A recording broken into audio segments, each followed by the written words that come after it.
南无本师释迦牟尼佛。南无本师释迦牟尼佛。南无本师释迦牟尼佛。We pay homage to our respected teacher, Shakyamuni Buddha. Good. All right, then, so we are looking at page 32 today. It's a beautiful picture. Nice, I like this picture. Pretty, so pretty. It looks like it's like fake picture. It's like plastic flowers. But I tell you, those are real flowers. That comes from our tree called magnolia. One of the two magnolias. And yeah, I love this picture. It's so colorful, so vibrant. Okay, now your turn. The floor is yours. We have less people today, so... Okay, Jeremy. Hey, Jeremy. Okay, Jeremy and then Waifun. Jeremy first, yes. Thank you. Just a real brief, when I look at it, I see all the blossoms opening up to the light, to the sky. And just the perspective and the look, that's what fills me. It actually makes me quite joyful just looking at this picture. I really like it. Yeah, it's just like, it's attracting towards the light, eh? Yeah, that's what I see in it. Yeah, absolutely. Nice, good. Nice, thank you. Okay, Thank you, Sifu. Yeah, thank you. Waifun? Hello, Sifu. I see this picture that the sparrow with different position on one branch. Yes. So all branches together is very beautiful. We are something there in different sparrow and different posture. Yes. Different attitude like us. Yeah. I want to say, just like we do the volunteer work, and maybe all different people together, but if we do it our best, that we can blossom well. Good. Together. Yeah, good. Nice. Great. Thank you, Waifun. All right. Irene?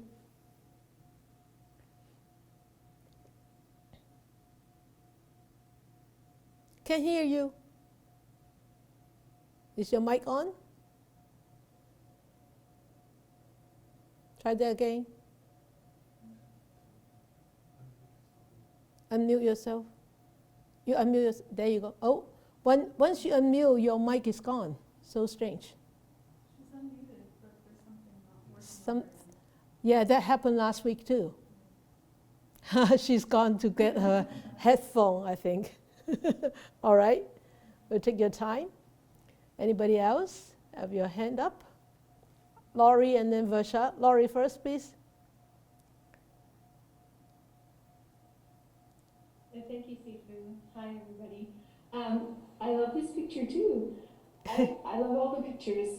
When I look at this one, I see the blue sky behind, and I see how vast it is, and I see the beautiful, almost confusion of the blossoms, like Jeremy said, sort of reaching for the sky. But what I see the most, what I see first, It's the blue sky. is the vastness of the sky. Yeah. It's actually a very pretty sky. In the spring, when the magnolia blooms, when they bloom, look at the sky from the bottom, below, and you see that blue sky almost every spring. But would the picture come out to be the same? Of course it won't. But you will definitely see such blue sky when magnolia bloom. Yeah. Okay, Versha. Good evening, Sifu. More evening. Two things of this for me.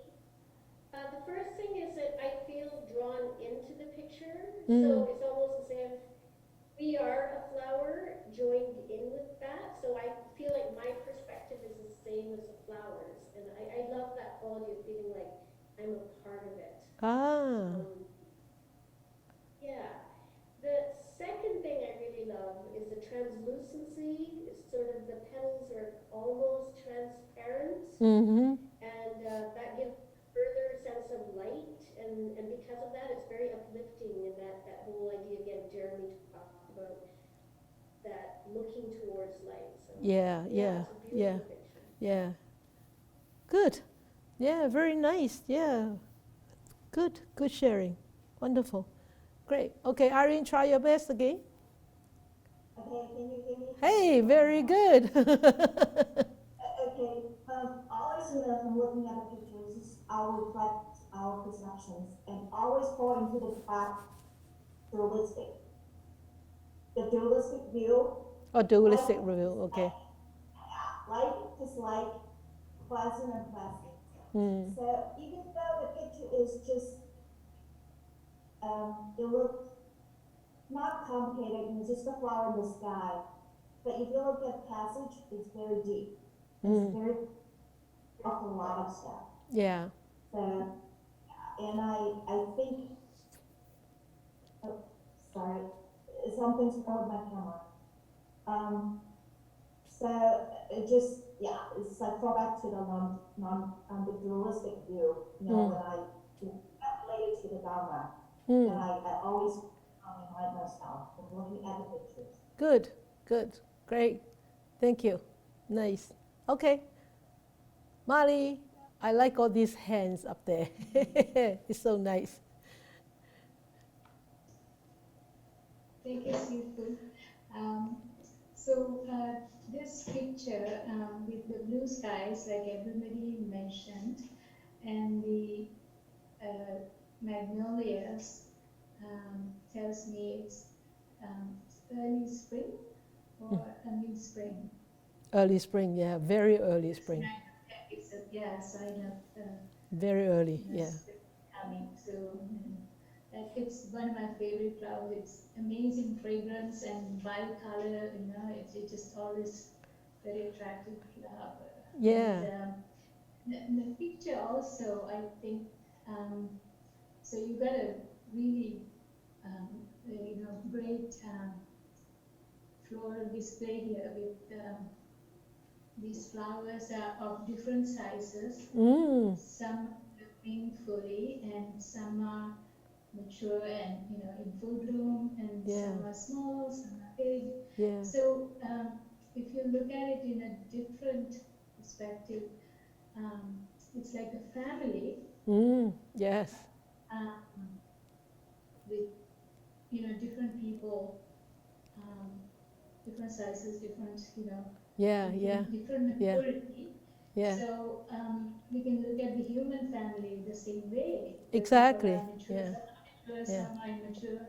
So we have to treat them with respect. Yeah, yeah. That's how I feel about this picture, too. I share your perspective too. Yeah, yeah. And then I feel from this picture is yes, they are all different, but yet they don't compete with each other. Yeah, they don't compete with each other. Actually, I feel that they are actually supporting each other to bloom better and to be more beautiful. But yet in the deeper part of this flower, I don't think they ever want to compete. They ever know to compete. No, right, yeah. That's how I feel about this picture. Titania, there you go. Thank you, Sifu. Thank you. Actually, you've revealed what my feelings. Actually, I see unity, harmony at first glance. Yeah. Actually, when I look, I see something different. Actually, though they are the same type of flower, same brand, still they have individuality and character. Of course, yes. And to live in harmony, we don't compete with each other, as you said. Yeah. We have to accommodate. Yeah. Just to fit into the big picture. Yeah. So after all, I think we still live in unity and harmony. Yeah. In the end. Yeah. Great. We share the same last name. That's why we probably share some common views.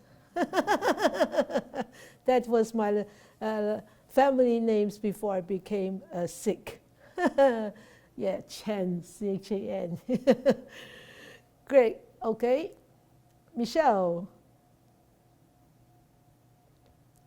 Hello, good morning to you in Malaysia. You're still in lockdown? I think I probably don't need to work until August. Oh, can you fly out to Hong Kong? Oh, you have to quarantine for 21 days. Yeah. And then I probably cannot come back here, so Yeah, right. You're stuck. Okay. Because I haven't been working for almost 2 months now. Oh, okay. You still can put food on your table? You still have money to buy food? Yeah. Okay, good. Otherwise, we'll send you some money. Or send you some food. Okay. I think I have almost the same perspective with most of the people. Yes. The flowers are blooming beautifully. Yeah. I see happiness and prosperity in this photo. Mm-hmm. Each of the flowers are. Yeah. Great. Thank you. Nice sharing. Great. Good. Well, make full use of your lockdown to do more practice then. Yeah? Good. Thank you. Anybody else? Okay. Anybody here? In here? No? You always look at me like that as if you wanted to talk but you're too shy to talk. She always look at me like this, but with, 2/3 of her face is covered. I just can see the eyes smiling, so I always think that she wants to talk.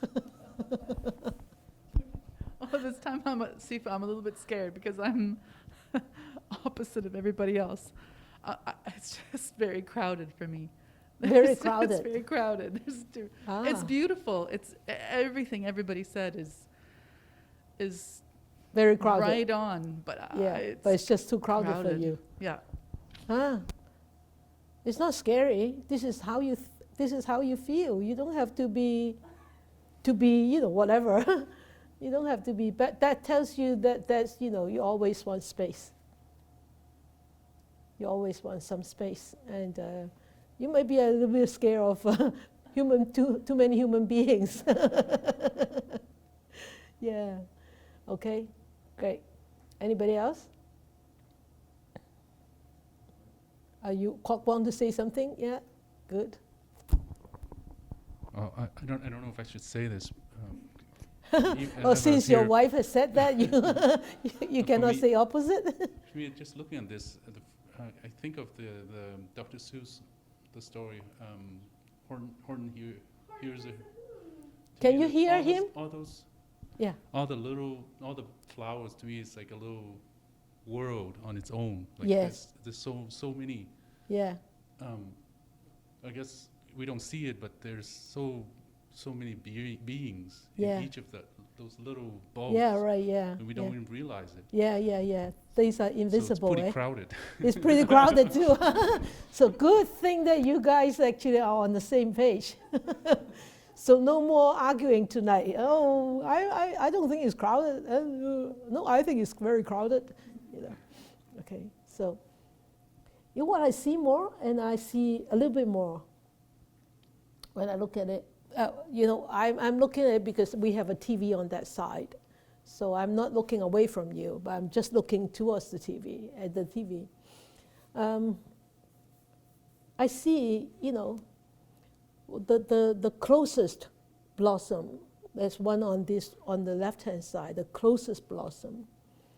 And you can see that the petals are actually curled up. And then one of the petals actually on the back is actually falling down. It's sort of like down. And then the other petals on the right-hand side, it's got a bit of blemish, brown blemish. And then the one on the right, on the left top, there's definitely a fly there. Yeah, there is a little black speck there. And definitely there is a fly there, maybe a fly or whatever. There's an insect there. From what I see, further looking at this picture is the closer you look, and you could actually look very close to anything, including a person. And if you intentionally look with with an intention, you will always find some shortcomings. Always. And I think it's actually so good to go with this passage, because I just saw this. And with all these flowers, you can say that they are not perfectly beautiful, perfect. You know, each one of them has a little bit of shortcoming, blemish. And when we actually amplify when we look at it, we amplify our thought, or we amplify whatever we see now being amplified. And it could be very difficult. It could be a challenge for us to stay balanced and equanimous and to accept those shortcomings, those blemishes. And we will start to say, oh, this flower is really not so beautiful because it's got blemish here, it's got blemish here, and it's got a fly here, and it's got a fallen petal here. You know, then we'll start to disagree with people. Maybe say, oh no, this flower is not beautiful, this picture is not nice, and because it's got all those flowers are like this. So you know, that's how I see further in this picture. And it is true when we actually look at people, when we deal with people, a lot of times we actually start to see that when we get too close, when we become very close friends, or we become very close, not really friends, but very close, when we will start to see shortcomings, you know, in others, and then whether we can accept them is actually another level of another different thing. Yeah, this is my conclusion about my perception of this picture.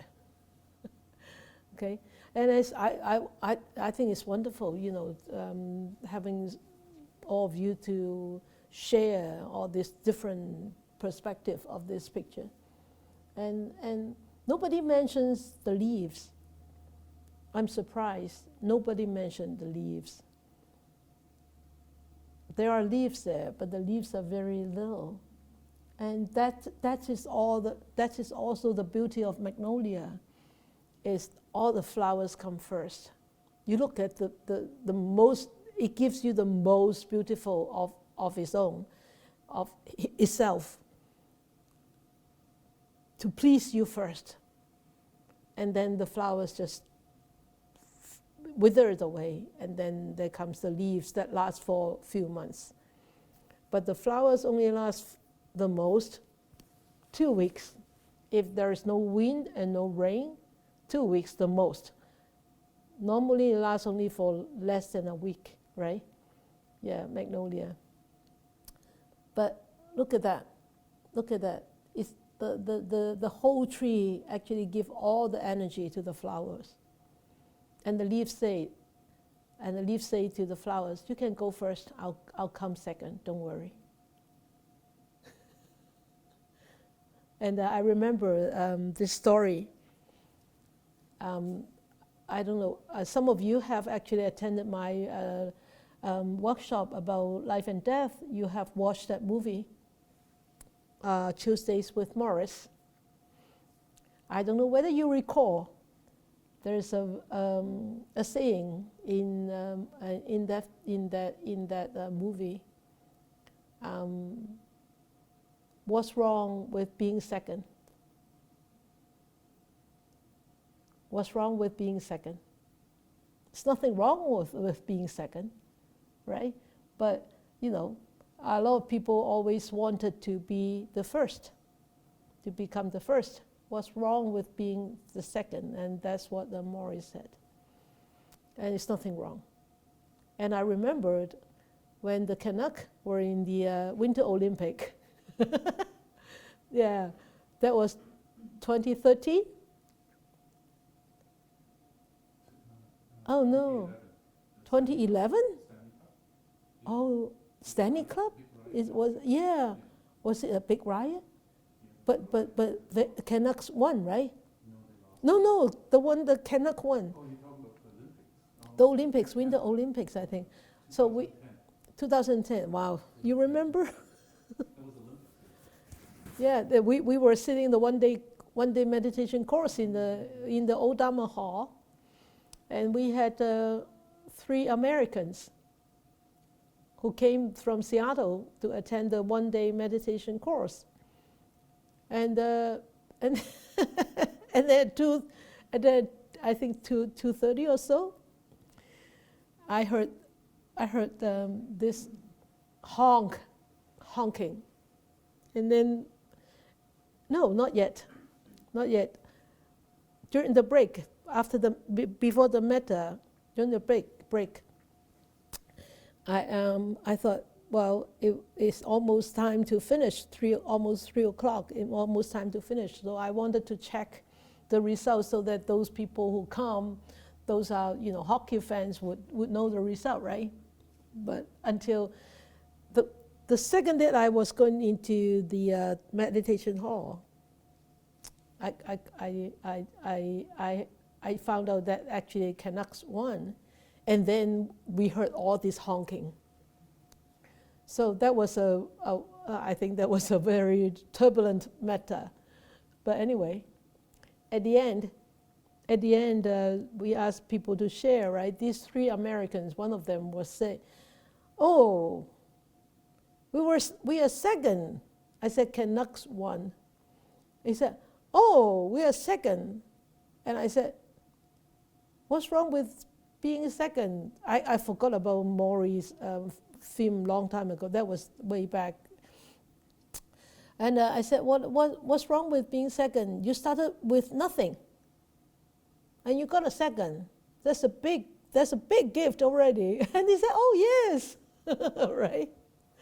So it's really nothing wrong. Come second. So the leaves, I saw the leaves too, coming second. To give the flowers, you go your head start first. Okay, so, and the passage that comes with it, I think is really go well with it, is the most ideal relationship is to praise the wholesome qualities and forgive the shortcomings of ourselves and others. Okay, so you have anything to say about this passage? And yes, somebody have share. Irene said that this passage just goes so well with the picture. Yeah, you want to say something else, Irene? Okay, there you go. And see about karma. Karma. Individual karma and also collective karma. Yeah. It's all about the relationship. That's how we encounter each other. Yes. Because I connected with Sidra, and then I also connected with a group, the classmates here. Yes. Learning Dhamma. And I also seen the Metta Bhavana. Metta Bhavana. Yeah. So the loving kindness and how to share, and you share with yourself first, and then so we have that kind of quality. You share, and so the more you can share, the more you can forgive. Easy for you to forgive. It's not true. Only yourself, not only others, but yourself. It's true. The more you share, the more you will be able to forgive. Yes. Very good. That is a very good point. Thank you, Irene. Thank you. Wonderful. Good. Anybody has anything to say about this passage before I go on?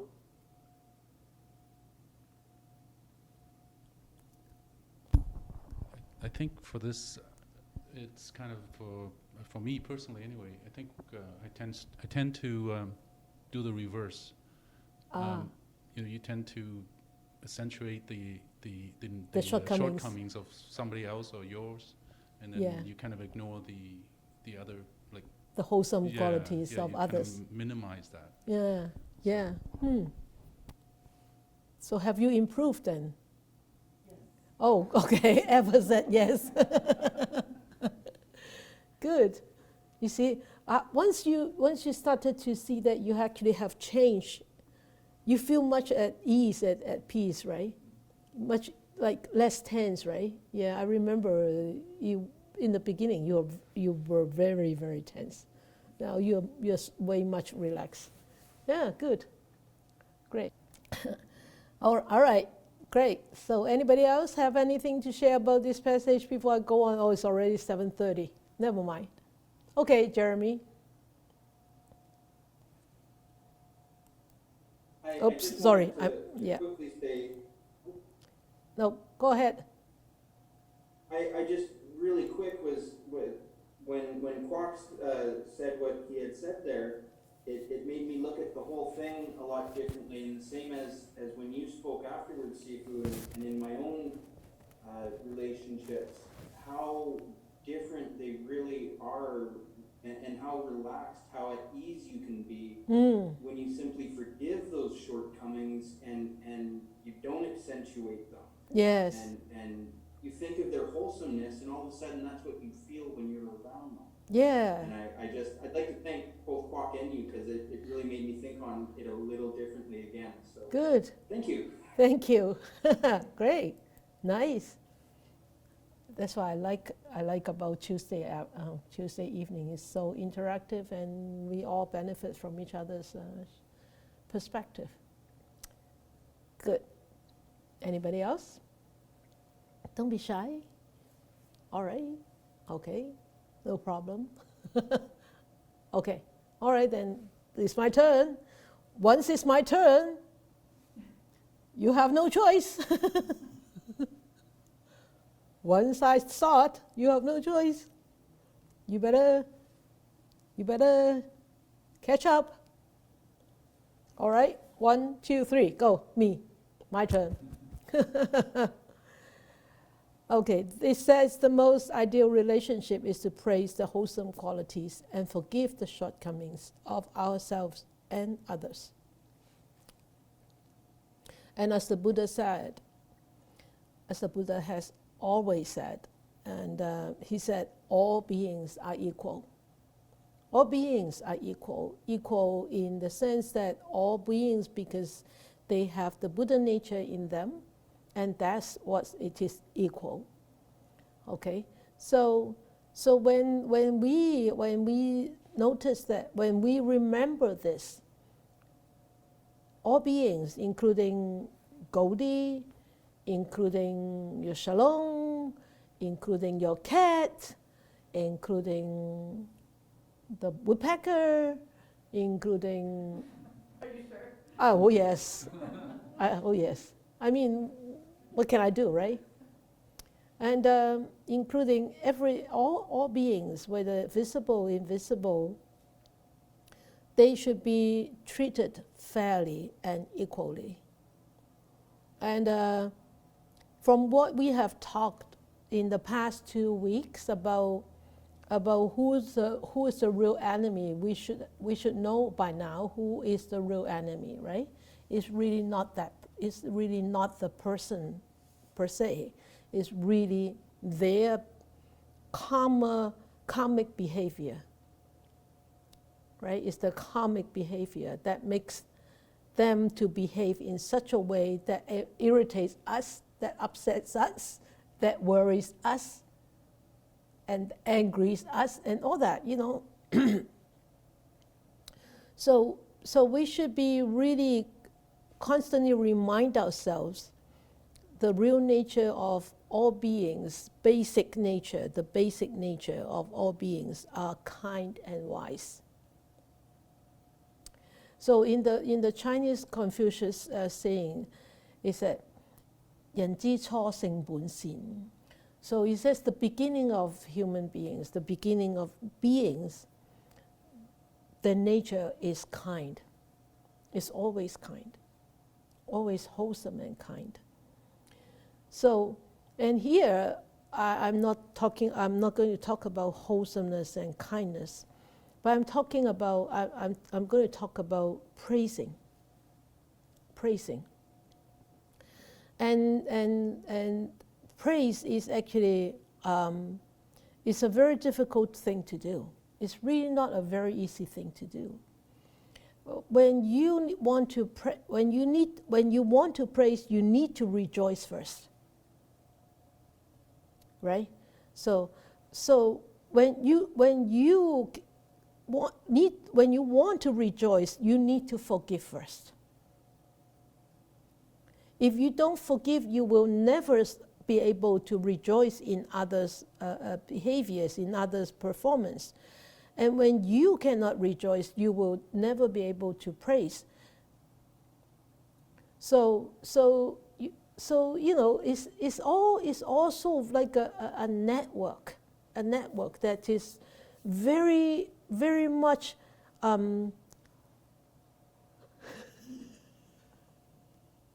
hi. Network, you see? Praising. You're a good girl. Yes. Okay, go on. It's Dhamma talk. Okay, go on. So, yes, I praise you. You're a good girl.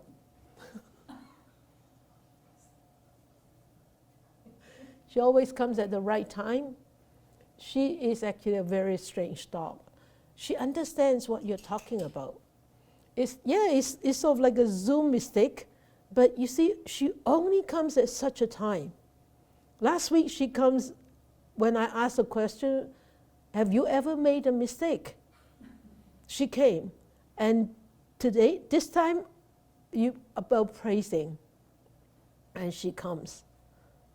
And she's a very, very strange being here. Very strange. So rejoice and praise. I want to talk about rejoice and praise tonight. And of course, forgiveness, we actually talk about that indirectly. But rejoice and praise. I want to share with you a story first. Is when the Buddha was alive, you all have heard about him and the relationship with Devadatta, Thaipo Tato, his cousin. And Devadatta was a very unwholesome person, always wanted to actually to hurt the Buddha. But this time is talking about Devadatta. He was a person who really liked deep fried stuff, very oily things, and he loved to eat. So one day he ate too much of those, and he got a tummy ache. He got a tummy ache so bad, so severe that he started to chant Namo Buddha, Namo Buddha. Namo Buddha, Namo Buddha. So he kept chanting, and then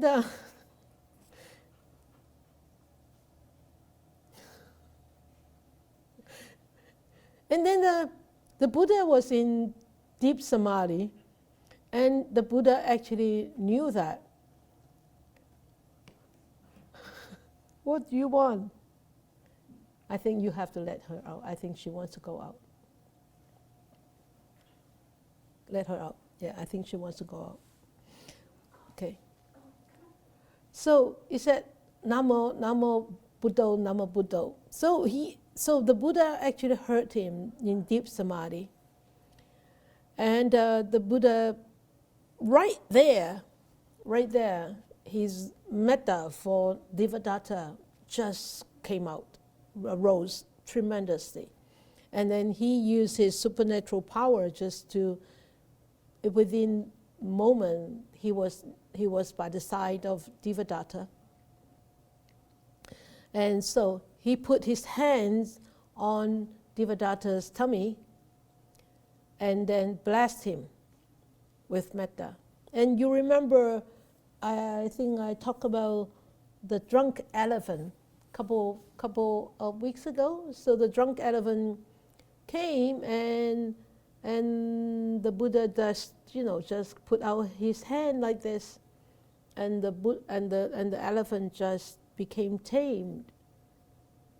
And here, Devadatta, as soon as the Buddha put his hands on his tummy, he felt so much better. And then the Buddha gave him some salt water, and then he felt great. He felt better, and there was no more tummy ache. And you can see from here, the first thing that came out from the Buddha was loving kindness, metta. Even though Devadatta actually was not friendly towards the Buddha did not remember, but the Buddha forgave him right there. Okay, so he and because that metta to help him, and also the karuna, the compassion to alleviate the pain. To alleviate the pain of Devadatta. Because of these two wonderful qualities of the Buddha, that Devadatta was cured. And why would the Buddha did this? Because why? Because the Buddha rejoiced in seeing Devadatta being well again. He was joyful to see that Devadatta had no ailment anymore. Even though Devadatta hasn't been, friendly to him. And after all, the most important thing is because the Buddha is very equanimous. He knows who needs help. It doesn't matter whether that is his enemy or that is his friend. So despite Devadatta being so unwholesome, being so unfriendly, and being so, vicious towards the Buddha, Buddha did not remember, did not have any of those affecting him. Because Buddha possessed all these wonderful qualities in him.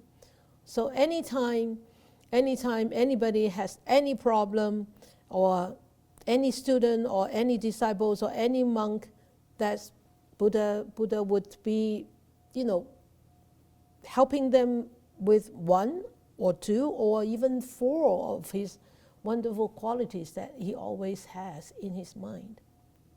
Do we have those in our mind? Once in a while we may have a little bit, but a lot of times we are lacking. So we need to look up to people, to look up to our past teachers, to look up to other beings who can actually present us with those wonderful qualities and see whether we can improve ourselves. So in the Mahayana tradition, there is a Bodhisattva. It's called Samanta Bhadra Bodhisattva Pusen Pusat. And Pusen Pusat actually, I like to say in Chinese is easier to pronounce for me. So you all know Pusat, the last word, it means Bodhisattva. Pu, that means everywhere. To everywhere, to every being, okay? And Zen, that means wholesomeness. So sending wholesomeness everywhere to every being. That means that is what is meant by Pusen, okay? So Pusen Pusa has this tremendous bodhicitta, the bodhi heart, that he vowed to actually, he would be anywhere for any beings with metta, with equanimity. So, and the Zen Pusat, you can see he's riding on elephants, and this elephant is very peculiar. It's a very special elephant, and this elephant has 6 teeth rather than 2 teeth. 6, okay? And 6 teeth represents, this 6 tusk elephant actually represents the 6 paramita or paramis. So if you have heard the Dhamma sharing about on Zen Pusat, you probably remember we talk about this, right? So the 6 tusk actually represents the 6 paramis. Each one of them represents 1 parami. So we all know Dana represents, one tusk represents Dana, that means generosity. And the second one is morality, that's Sila. And then tolerance or patience, and then efforts and concentration, that means Samadhi. And then the 6th is Panya, wisdom. So remember, effort and concentration and Panya is actually talking about the mind, the cultivation of the mind, okay? And morality, of course, is the physical, the verbal and the physical morality. And dana is generosity, and tolerance is also a good quality to cultivate.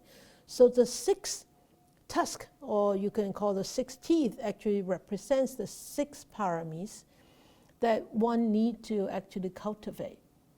And you can see here,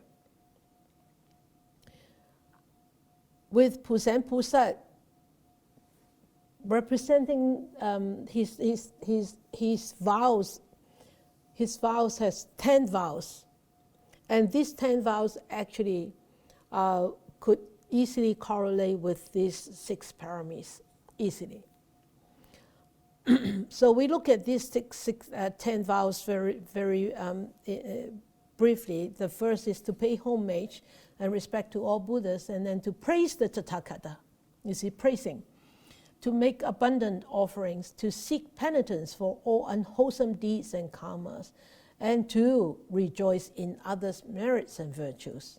The 5th one, look at the 5th one, okay? And then this one is actually what we are going to talk about tonight, is to rejoice, right? But just give you a brief introduction about the 10 great vows of Zen Pusat.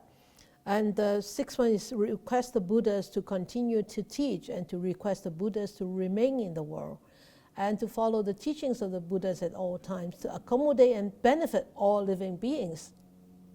So accommodate and benefit all living beings actually also entails forgiveness, also entails rejoice and praising, right?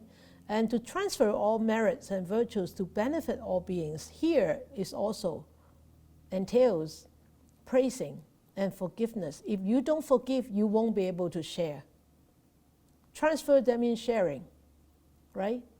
If you don't forgive, when I teach metta, and a lot of times with a longer metta, I will say, okay, for all those people that I have hurt, please ask for forgiveness.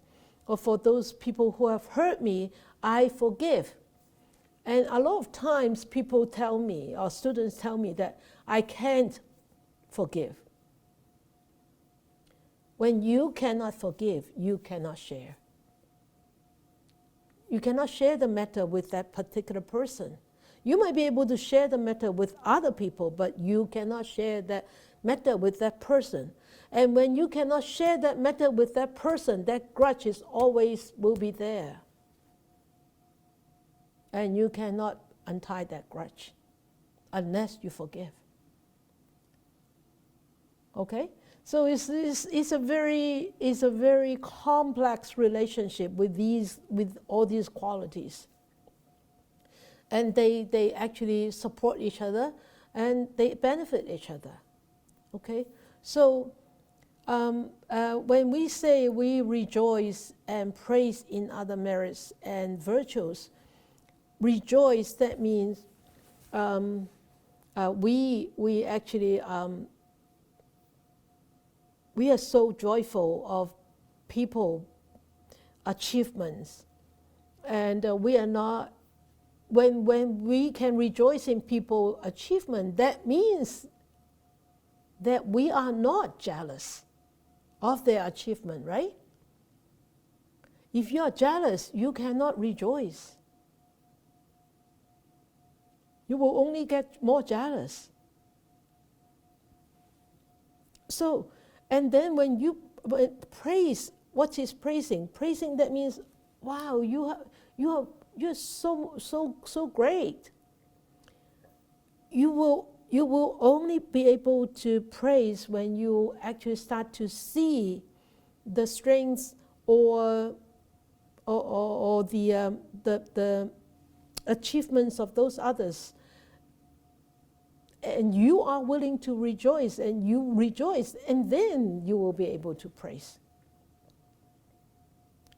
So this rejoice and praise is really not saying that, oh wow, you're great, you've done a wonderful job, and blah blah blah blah blah. It's just to please him or please her, or just to what, make sure that they befriend with you, or make sure that when it's time to pick people to be promoted, you'll be picked because you say good things to your boss. But that is not a true rejoice and praise. For us, being so-called a student of the Buddha, we know that the rejoice and praise has to come from this mind, a true mind of rejoicing, a true mind of being happy when people are succeeding, or people have their strength, and you feel happy for them because they are doing such a good work. And when you start to rejoice and you start to praise, it's actually a very, very optimistic attitude. It is a very proactive attitude also. And at that time, when you start to rejoice and praise others, you start to feel there's some kind of happy energy in you. You feel you are energized. And as you look at that picture, such a beautiful picture, you're being energized by that beauty of that picture. You're being lifted up. And even a picture is like, it's not like a human being. It can lift you up. Why not a human being? Why not a human being? Because why? Because we always look at others with close-up lens. Close-up lens. And we see all these blemishes. We see all these shortcomings. And we are overpowered by those shortcomings. And we are over, those shortcomings overshadows all their strengths and all the good deeds. And so, see if we can start to rejoice and praise others' merits and virtues. If we don't, we will. I tell you, if we don't, we will start to lose friends. And also, we will start to actually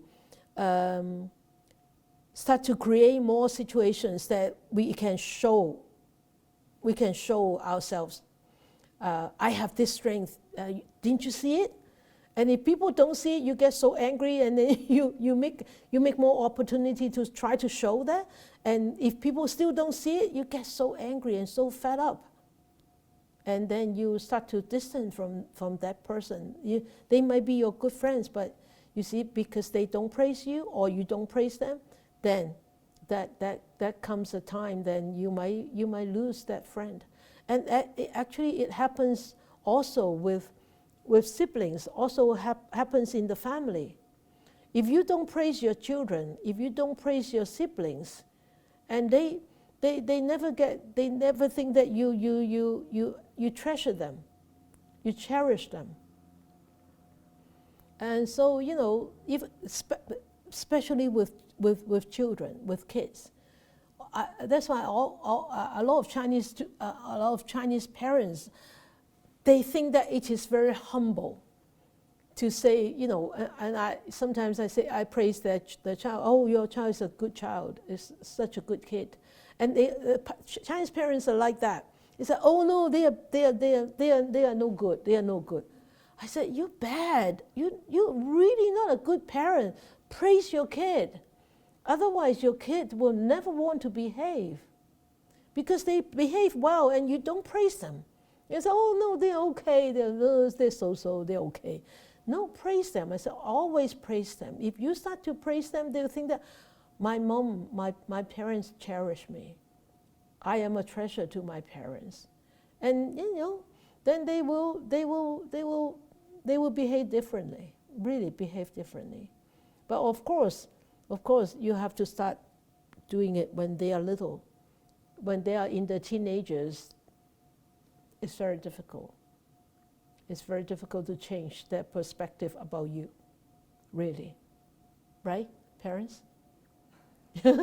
Yeah, okay. So, rejoice and praise in others' merits and virtues. And don't make it so hard for yourself. Don't make it so hard for yourself.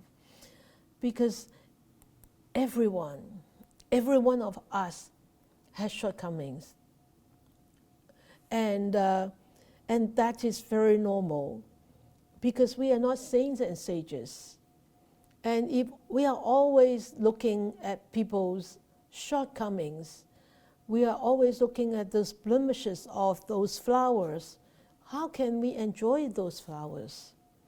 The world has so many people, and then we are going to give ourselves a hard time if we are constantly, blowing up those images all the time in front of us. And also, we also have a lot of shortcomings. And we need to actually see those shortcomings and forgive our own selves, our own shortcomings. Otherwise, if we constantly look at your shortcomings and you constantly bash yourself. You constantly bash yourself up. And why? Why do you need to bash yourself up? Life is so miserable already. Life is difficult enough already. You don't need extra bashing. Don't beat yourself up that bad, all right? Okay? So remember, people we meet, things we hear, is really not always pleasing, but it's okay. Because why? Sometimes people mean it, sometimes people don't mean it. Whether they mean it or whether they don't mean it, it really doesn't matter. What matters is how you deal with it yourself, how you look at it, how you receive it, and how you deal with it afterwards. And that's when meditation comes into play, mindfulness comes into play. So if you don't try to actually bridge that gap and dissolve that grudge, and that grudge is going to be there all the time. And I can guarantee you, unhappiness follows you like your shadow, never departing shadow. Right? So think about that. Don't make life too difficult for yourself. And how does it cost anything to praise?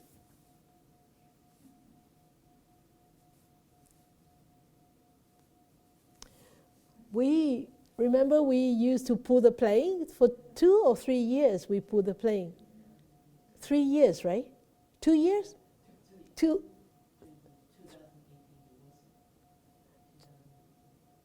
2 3 years ago, 2 times. Yeah, 3 years, yeah, 2 times, yeah. We pulled the plane twice, and we were the winner twice, right? We were the top twice. Yeah, fundraising, yeah. So, does it cost to praise? It doesn't cost anything to praise. I put this picture out is because I think it was a wonderful event.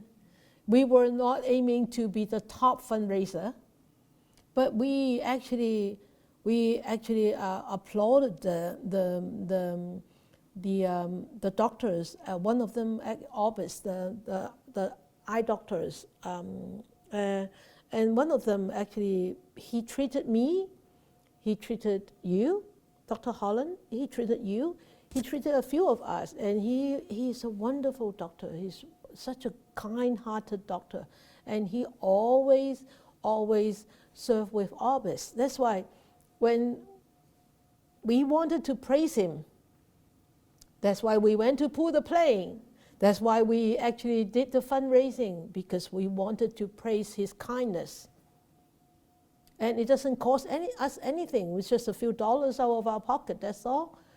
But they help so many people in underdeveloped world. And it gives the doctors a chance to go overseas to serve those underprivileged people and to bring eyesight back to many of them. And yes, it costs us a few dollars, so what? We can use less, a few dollars less, but it was such a wonderful feeling to be there, right? And to actually rejoice. We rejoice in his merits, in his kindness so much. So when we rejoice and praise, you know, what do you get? When you rejoice and praise, what do you get? Do you think you get anything? What do you get, Titania? Happiness. Yeah. And also, it's like I am with the person. Literally, it's not just the person receiving. I'm also receiving at the same time. Great, wonderful, nice. So if you rejoice and praise their merits, you are actually, their merits being shared to you too. You see? So, you know, few dollars are physical money, but those wonderful merits, those wonderful karma always follows us. So we can weigh, do I want this or do I want this, you know? So, you know, do I want this physical money or do I want this praise and rejoice? So it's really, I think, of course, when you do something, it's, oh, I want people to praise me, or I want people, or I rejoice because I wanted all these merits, then you don't get any. Okay? You only do it selflessly, then you get whatever that person gets, you get that too. So remember, a rich life is not really just on physical wealth. A rich life is a life that allows us to constantly give and serve and to share and of course to rejoice and to praise and to be happy. And that is a life full of richness, right? And that is really a wealthy life and a different kind of wealth. And people ask me when in the beginning, after I became ordained, and I went to China, and then I took a taxi, I remember, and the taxi driver asked me, how much you make a month? How much money you make a month? I said, I don't make any money. I don't have a salary. He said, you don't have a salary? I said, no, I don't have a salary. But you are taking a taxi. I said, yeah, I'm taking a taxi because, people offer the pocket money for us. And and my clothes and everything are being looked after by the temple, by the monastery. And he said, wow, then you're better off than me.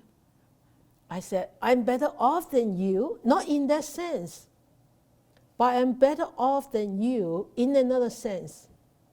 I have a lot of invisible money, invisible wealth. And he looks puzzled. He said, invisible wealth? I said, yes, my pockets is always full. My pockets are always full. All this invisible wealth. What are the invisible wealth? The good karma, the merits, the virtues, right? Those are all the invisible wealth. And all of you can cultivate, can collect those invisible wealth. Start from now, after this Dhamma sharing, start to praise and start to rejoice. Then you collect 1 gold coin each time. Put it into your piggy bank, and your piggy bank will be filled up very, very soon. You need a second piggy bank. Those are invisible wealth, and those can last for lifetime. Okay, so here it says, thought after thought, uninterrupted mindfulness, 念念相續無有間斷 rejoice and praise, 隨喜讚歎 sentient beings in all 10 directions, 十方法界一切眾生. So when we try to maintain thought after thought with an uninterrupted mindfulness,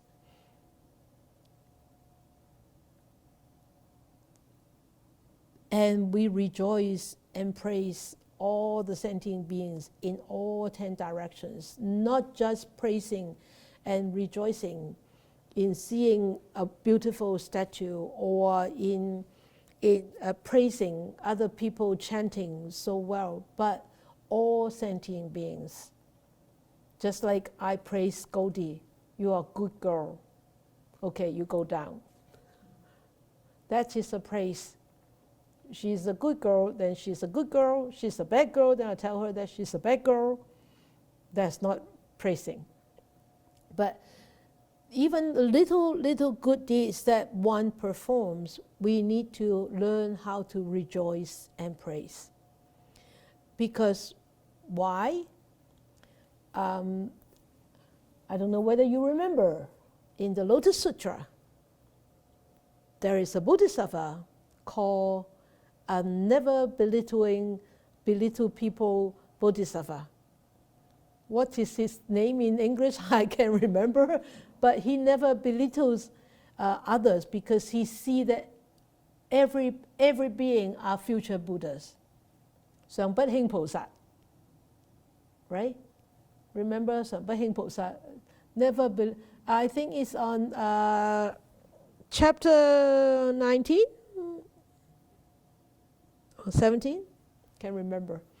But 常不輕菩薩, so because he never belittled people, he never looked down upon people, he never looked down upon any being, because he said, all of you are going to be Buddha in the future.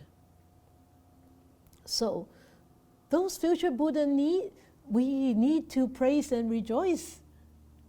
Praise them and rejoice in their merits and in their good deeds, okay? So all beings, remember, don't judge.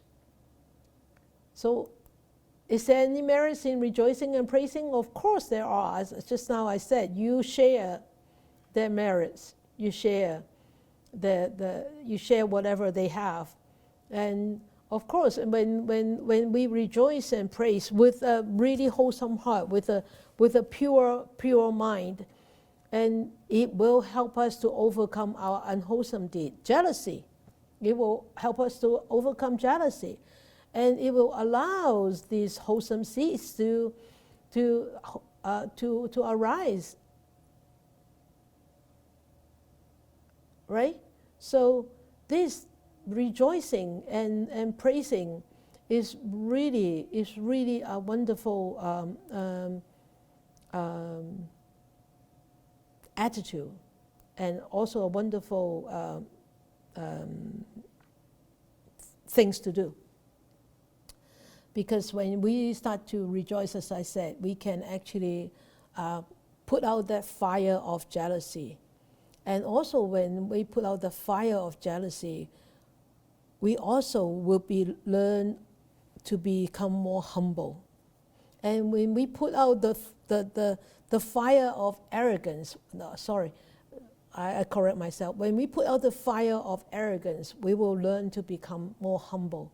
We will put out the fires of jealousy. We will learn to become more embracing and more friendly. So those fires need to be put out. How do we put them out? Is to see the strength of others and to praise them and to rejoice in their behavior, in the good behavior, in the merits and the virtues. Okay? And so there is this Chinese saying is that when one is wholesome, even the blessings aren't here yet. The dangers are already leaving or already gone. 佢話人為善，福雖未至，禍已遠離啊。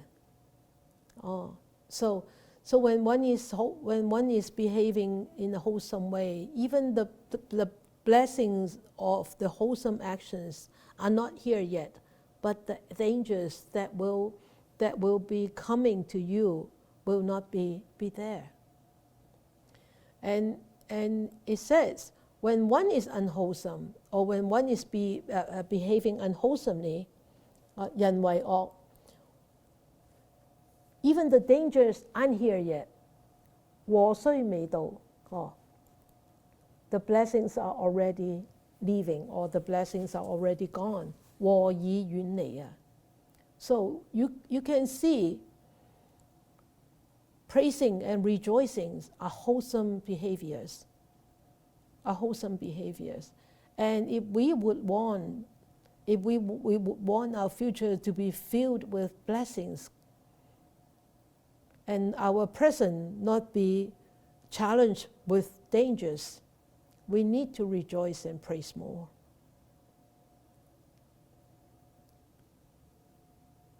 Right? So do not because of others' mistakes or others' behavior to create your own sufferings, to bring on more unhappiness for yourself is not worthwhile. It's not worthwhile. And as we said before, everybody basically in the basic, they are kind. They are wise. So let go of them and let go of yourself also. And don't beat them up and don't beat yourself up also. Okay? Because to be so unhappy is really wasting our own time. It's wasting our life away. And if you don't forgive others, that mind is always constantly filled with negativity, and it's so unwise, and it's not worth it. It's really not worth it. Remember Dr. Luskin, right? Luskin talking about forgiveness, and he learned that in a hard way, and we have all these great teachers to show us so many ways, not just the Buddha of course, but even these professors show us these wonderful ways to help us to alleviate our own sufferings. And we should really learn how to alleviate them and how to open up and let go, forgive, and really forgive. And then you will then really forget. Otherwise, how can you become a happy person? Right? Praise and rejoice. Rejoice and praise.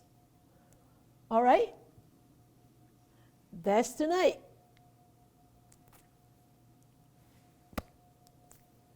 Good. Do you have anything to share?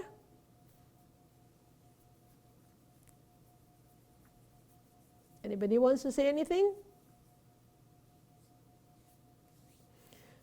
Well, oh, okay, Jeremy, yes. I just wanted to express my thanks tonight. I'm not sure what the reason, but I really, really, really enjoyed tonight's talk. So thank you so much. Good, okay.